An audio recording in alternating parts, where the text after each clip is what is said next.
Conforme foi avisado, o professor Felipe Luiz vai dar um pronunciamento sobre o atleta Gabriel Barbosa e, na sequência, a gente abre para as perguntas sobre o título da Copa do Brasil, o jogo e o que vocês quiserem perguntar. Vontade, professor. Boa noite, pessoal. Como sei que estão todos esperando, né, que eu fale sobre esse assunto, e primeiro dizer que me entristece profundamente ter que falar de um assunto desse depois de ser campeão da Copa do Brasil, mas sou extremamente grato a essa diretoria por ter confiado em mim em 2019, por ter acreditado em mim, por ter me colocado aqui. Sou extremamente grato ao Gabriel e por tudo que ele fez pelo clube e por mim.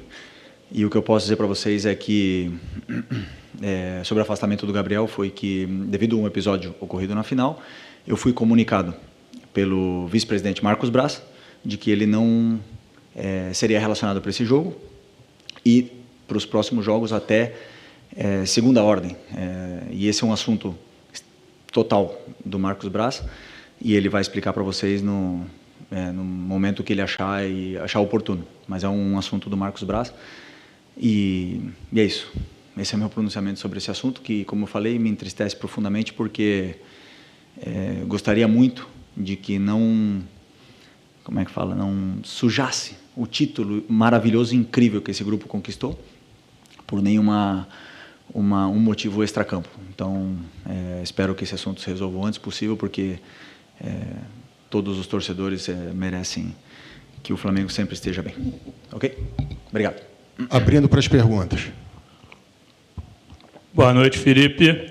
Boa noite. Felipe, queria te perguntar da partida de hoje. Imagino, pelo teu espírito, da tua época de jogador e agora de treinador, imagino que você tenha saído muito frustrado com esse resultado, porque o Flamengo criou demais, teve muito próximo da vitória. Mais uma vez, o Everson teve uma grande atuação. E, com todo respeito à recomendação, queria saber se você poderia falar mais sobre o assunto. Se não puder, eu entendo, mas eu tinha que tentar no meu papel. Tá? Okay. Obrigado.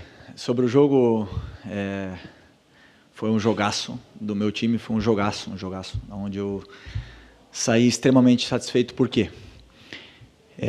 Porque eu, no meu modelo de jogo, eu criei um modelo de jogo onde o torcedor se sinta representado, que é pressionar alto, que é atacar em todo momento, que é um time vertical, que tem as chances de gol, que jogue tentando sempre buscar o gol. E eu vi o meu modelo de jogo sendo representado no campo hoje pelos jogadores, que treinaram pouquíssimo juntos, esse time nunca tinha jogado junto, e entenderam perfeitamente tudo que eu queria, fizeram um jogão, assim, um jogo extraordinário, fizemos muitas chances de gol para fazer o gol, infelizmente a bola não entrou, e o futebol é assim. Ok? Felipe, boa noite. João Pedro Fragoso, Jornal Globo. Eu não tive em Minas no domingo, então parabéns pela conquista de mais um título aí na sua carreira. Felipe, eu queria te fazer uma pergunta sobre você. Ao longo desse tempo que, enfim, desde outubro, quando você está no futebol profissional do Flamengo, e no Sub-17, no Sub-20, quando você estava na base também, você falou muito de como você se preparou para estar onde você está, no que diz respeito ao aspecto tático, ao campo e bola. Mas eu queria te perguntar sobre como você se preparou para viver esses momentos do futebol também, esses momentos de polêmicas extracampo, esses momentos de algumas questões que você tem que resolver com as diretorias, que são essas questões internas. Como é que você se preparou para viver esse tipo de momento assim? Primeiro porque eu tive muitas experiências e convivências com polêmicas como jogador, com companheiros, até mesmo eu, em alguns determinados momentos. E essa experiência me leva a ter um rumo, um norte, mas a liderança que eu tenho é uma liderança natural, né? Sou como eu sou, eu não sou um ator, eu sou como eu sou. E isso não se prepara, isso se é. Só isso. Felipe, boa noite, Raíza Simplício da Gol Brasil. Eu queria que você explicasse para a gente ali a situação do pênalti, né? O Davi Luiz bateu o pênalti, não sei se ele pediu a bola para o Alcaraz é que vinha batendo os últimos 2 pênaltis, pelo menos ele bateu e converteu. Como é que foi essa situação ali? Você participou, não participou? Queria entender ali o que aconteceu. Participo de todas as escolhas do meu time, tudo que faz no campo, até os arremessos de laterais, as jogadas de escanteio, as jogadas de falta, as cobranças de pênaltis. E o Davi Luiz e o Alcaraz eram os 2 batedores da minha lista de hoje. O Davi Luiz treina todos os dias pênalti. O Charlie também treina praticamente todos os dias pênalti. O Davi tem uma média de acerto incrível. E acredito porque aconteceu... O Davi vai poder explicar melhor, né? Mas eu acredito que o Everson conhecia ele, alguma coisa assim. Ele acabou perdendo o pênalti, mas isso é absolutamente normal, porque o Charlie também poderia ter errado o pênalti e qualquer outro jogador está sujeito a errar um pênalti, né? Isso é treino, é prática e eu tenho plena confiança nos batedores que eu escolho. E se eu coloquei o Davi Luiz como um dos 2 batedores, porque depois dentro do jogo um se sente mais com mais confiança, outro com menos confiança, então eu sempre coloco 2 batedores. E se eu coloquei o Davi Luiz como batedor de pênalti é porque eu vejo ele treinar e sei da capacidade de bater pênalti que ele tem, porque é um jogador que já bateu pênalti em final de Champions League. Felipe, aqui, boa noite, Cícero Mel, da ESPN, dos canais Disney. Parabéns aí por esse seu início de trajetória no time Obrigado. Profissional, com muita personalidade, né, mostrando tudo aquilo que você aprendeu como jogador e com grandes técnicos. Eu queria justamente falar sobre isso. Você tem 10 jogos à frente do Flamengo, 6 vitórias, 3 empates e apenas aquela derrota no Fla-Flu. O Campeonato Brasileiro faltam 5 rodadas. E a trajetória, o que vem para o Flamengo já está tudo definido. Conquistou o título que queria da Copa do Brasil, conquistou uma vaga, em consequência, para a Libertadores da América. Já teria a vaga, de qualquer maneira, com a classificação que ele tem no momento em 4º lugar. Você vai aproveitar esses 5 jogos que faltam para desenvolver o quê dentro desse time do Flamengo e dentro da sua carreira? Eu imagino que você vai aproveitar para desenvolver coisas que você pensa em relação ao que você acha melhor num time com o seu comando, né? Então, eu queria que você falasse se o Flamengo já tem a sua cara e o que falta você implantar para que esse time possa crescer ainda mais nas suas mãos. Boa noite. Boa noite, boa pergunta. Primeiro, faltam 5 jogos, né? Como você falou. 33 a rodada hoje. Isso, 5 jogos. Eu penso, e juro para você que eu penso que se eu não ganhar na próxima rodada, eu não vou estar aqui. Então, esse é o meu pensamento. Então, o que eu vou implementar? Meu modelo de jogo, que é muito similar ao que a torcida, o DNA que a torcida exige. Quero ver ele no campo, refletido no campo como foi hoje, no jogo de hoje, porém eu quero ganhar. Eu quero ganhar porque a única coisa que vai manter no cargo aqui é ganhar. E eu vou fazer de tudo para continuar aqui, ganhando, e vou exigir o máximo dos jogadores. Hoje eu vi um esforço extraordinário, eu vi um esforço incrível dos meus jogadores que acabavam de ser campeões e entramos com a responsabilidade de jogar como campeão da Copa do Brasil. Fizemos 25 chances de gol com um time, como eu falei, 25 chutes a gol, né? Com um time que nunca tinha jogado junto, com uma formação que eu não tinha treinado nunca. Então, isso diz muito do nível dos jogadores que estão aqui e do comprometimento que eles têm com o clube e com a equipe. E isso me deixa muito feliz.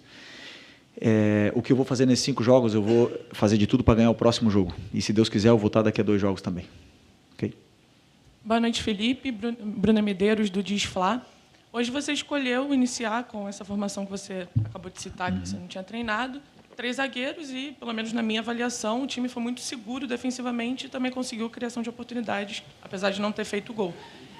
Esse esquema você está testando, já pensando na temporada que vem? Você já vê, até você elogiou, né, no último jogo, falando que o Milito provou que o 3 zagueiros não é defensivo e tal. Então, você enxerga isso como um possível esquema para a temporada de 2025, como essa tentativa da temporada que vem? E também, se você puder fazer uma análise sobre como se funcionou do jeito que você imaginou também. Obrigada.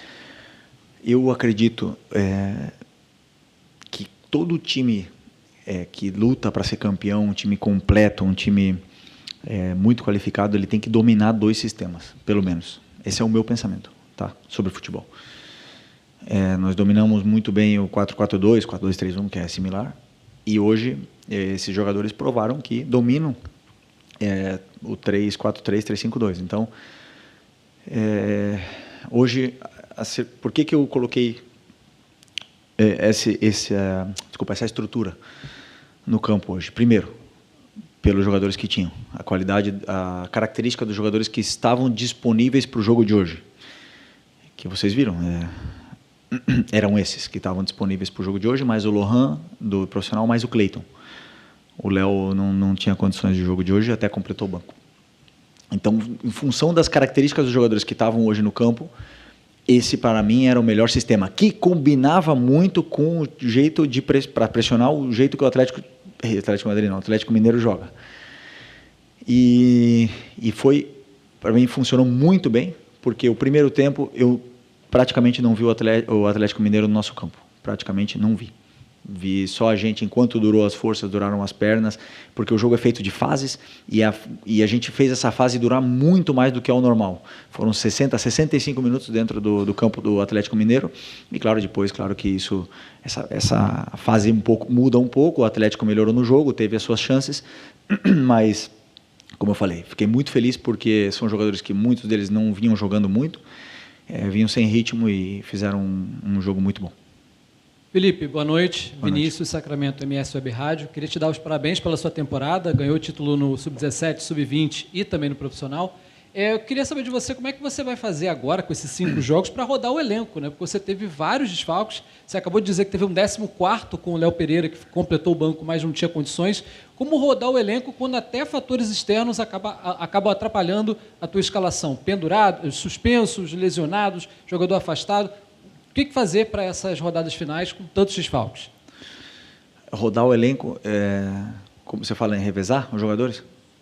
Não, eu escolho os melhores para jogar todo o jogo, segundo as características dos jogadores e o que eu penso que é melhor para a equipe. Eu somente penso na equipe, no que é melhor para a equipe. E às vezes, como eu já falei outras vezes, é melhor uma característica de um zagueiro que outro, de um lateral ou outro, e eu penso no que é melhor para a equipe, é a única coisa que eu penso. Sobre os desfalques, não importa o número de desfalques que temos, o time que entrou hoje no campo é um time, só posso elogiar, um time grande, gigantesco, jogadores espetaculares que entraram no campo. Não tenho desculpa nenhuma para dizer, para dar depois do jogo de hoje com os jogadores que entraram no campo. Um time excelente, um 11 titular ali, e depois, claro, o banco recheado de garotos da base, aonde eu não vi, porque eu conheço também esses meninos, que era um jogo fácil para entrar, poderia queimar algum dos meninos, então segurei o máximo possível a substituição e não coloquei eles no jogo, mas com o elenco que eu tenho, não posso dar desculpa.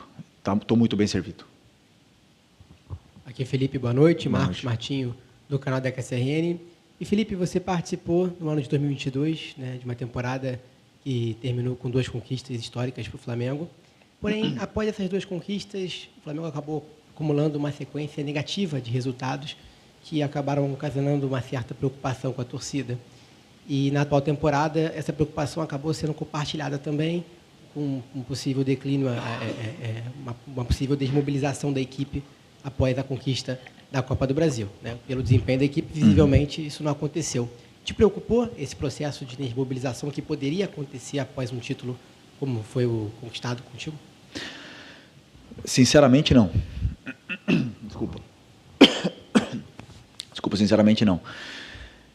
Eu conheço meus jogadores, eu vejo como eles treinam. Isso é o primeiro. Depois eu vejo a ambição que eles têm.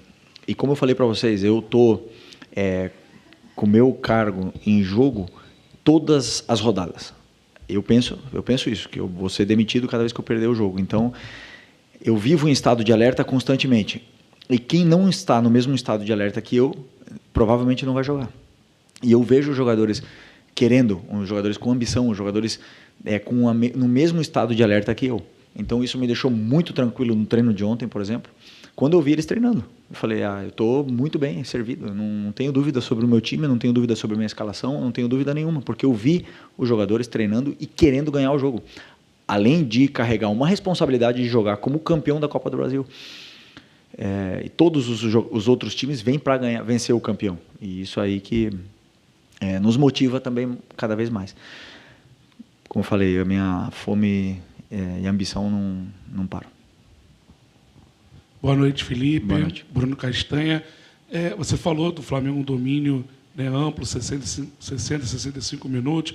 Você espelhou, né, a tua formação hoje com o time do Atlético. Mas você esperava, vindo dos outros 2 jogos da Copa do Brasil, essa falta, né, de espaço, ou hoje, com não estar no mano a mano, tem cobertura já que você botou Michael e Bruno Henrique por dentro para tentar atacar aquele espaço que na Copa do Brasil tinha muito e hoje faltou? Obrigado.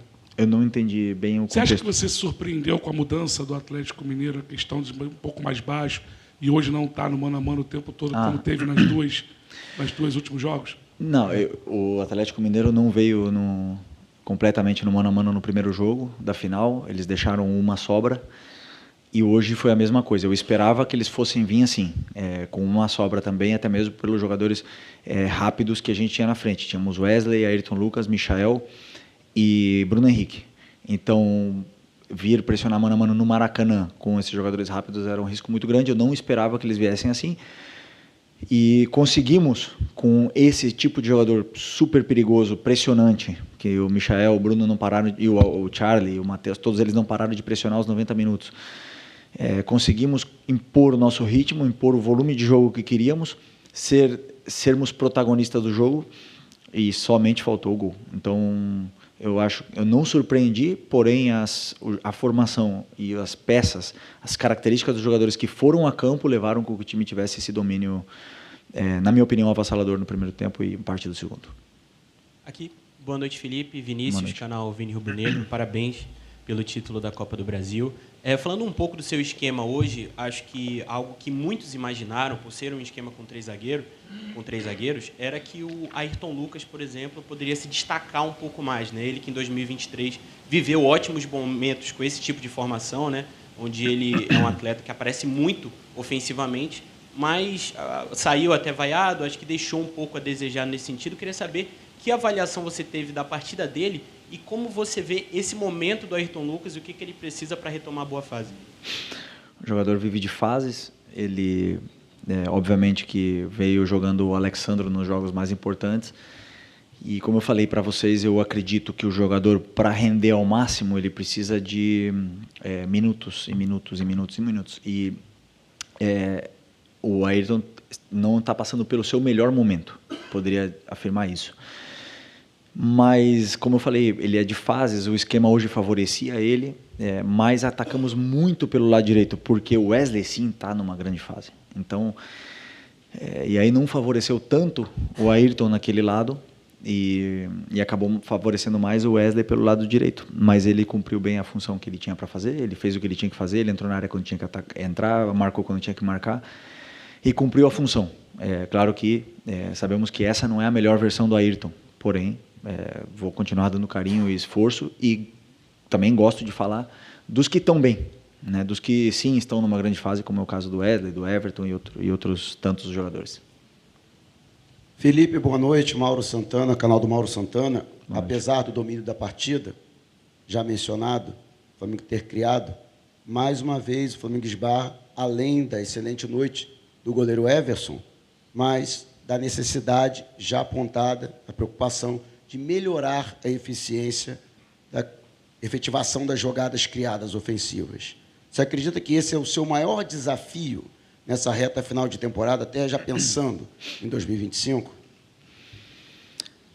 Eu falei numa outra entrevista que eu acredito que o gol a gente não ensina, né, aos jogadores. Assim, a gente pode criar muitos recursos para eles entrar na área, para eles entrarem na área, para eles finalizarem e tudo mais.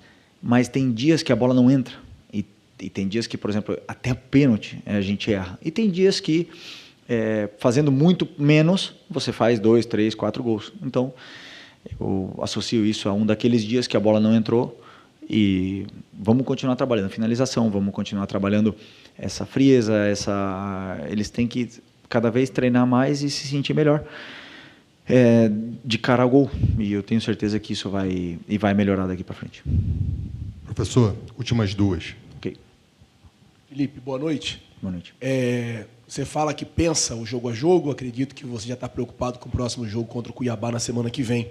Só que ontem a CBF divulgou a tabela, né, o calendário, na verdade, de 2025, os estaduais começando ali por volta do dia 12 de janeiro. Teoricamente, o Flamengo volta no dia 8, para no dia 8 de dezembro, volta no dia 8. Você teria 4 dias para treinar uma equipe, normalmente entra com os garotos da base.